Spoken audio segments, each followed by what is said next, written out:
If you knew the end of your story before it began, would you travel the same path all over again? It's a weighty question for anyone to answer.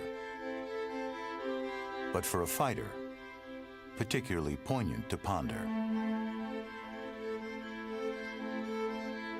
It starts as a life distinguished most definitively by suffering. You punish your body to simply prepare it for more of the same. You discipline your character to make violent rhythms instinctual.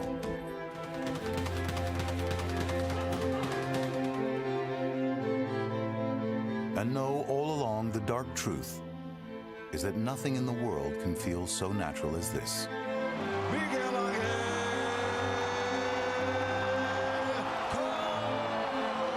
For all the satisfaction, victories become steps to merely greater tests. there's a new superstar in Puerto Rico. And defeats, new paths to anguish.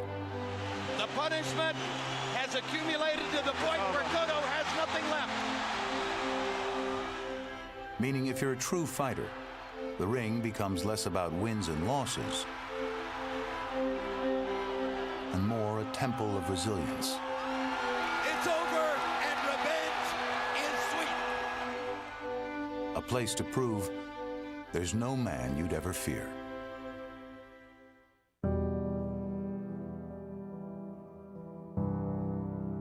Then there are the bonds, cultivated in the shadows, that root themselves deep in the soul, tearing at your heart when they are extinguished, driving you to never take them for granted again. And as time rewards you with a bigger part in a larger saga, The biggest night of Miguel Cotto's career. He wins the legitimate middleweight championship of the world. there's another conquest just as hard-earned, just as meaningful. The boundless pride you instill in others. The infinite futures that you initiate. Tales that can remind you of what it all felt like so long ago.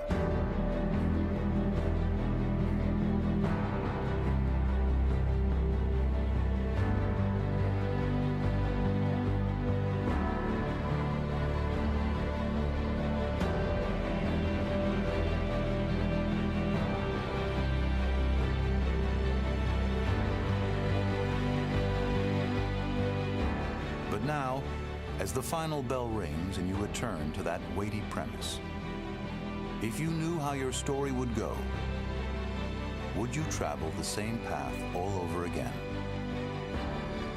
Ask Miguel Cotto that question, and dare to wonder if he'd ever ponder any other way.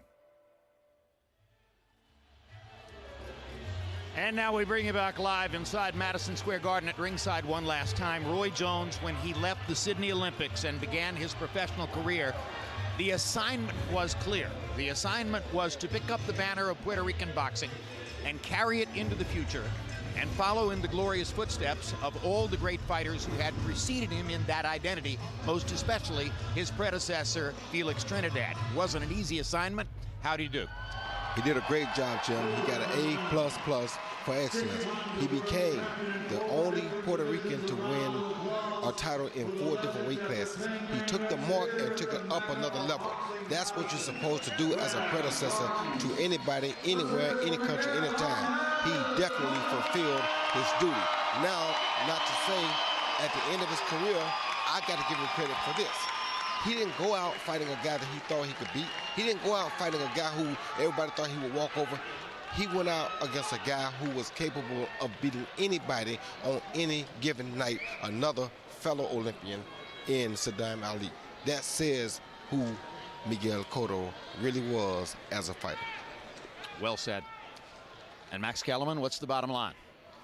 Miguel Cotto will be in the Hall of Fame one day. After all, he beat Shane Mosley when Shane was still in his prime, more or less, and won belts in 4 weight divisions, most recently by knocking out or stopping Sergio Martinez, who was at the end of his career but was still a star fighter. And Miguel Cotto had been a star his entire career. And when you're a star, when you mean money, when you bring a following to the table, the question is, do you use that to avoid competition, or are you a real prize fighter? Saying, line up the biggest prize, I'll fight that guy. Miguel Cotto was a real prize fighter. Because he had the following he did, he made the biggest fights. Now, he frequently lost them. Was he the greatest fighter of his era? Was he pound for pound #1 at any time? Nope. He lost to Floyd Mayweather and Manny Pacquiao and Canelo Alvarez. And what was the best win of Canelo Alvarez's career so far? Miguel Cotto. And how about Manny Pacquiao? Well, probably Miguel Cotto. And certainly Cotto was one of Floyd's best wins. And they were all tough fights. When you fight everyone, you lose. And if you're not one of the best 2 or 3 pound-for-pound fighters in the world, you might lose a bunch of them. No one ever went home from a Cotto fight disappointed in terms of the action the fight produced. He always gave the fans their money's worth. And by the way, sometimes he won the big one. I mentioned Shane, the Margarito rematch, the Martinez fight. He's going to be in the Hall of Fame one day, and it was a pleasure to cover his career. And my final words, boxing is the most human of sports. It's the only sport in which you lose a little bit every time you win. It's the sport in which you can earn the hearts of all the fans in the arena, even when you lose. And through his 47-fight career, of all the fighters we've covered in the 21st century, Miguel Cotto was the most visibly human. He fought every round with his heart on his sleeve. And that's why our hearts are with him tonight.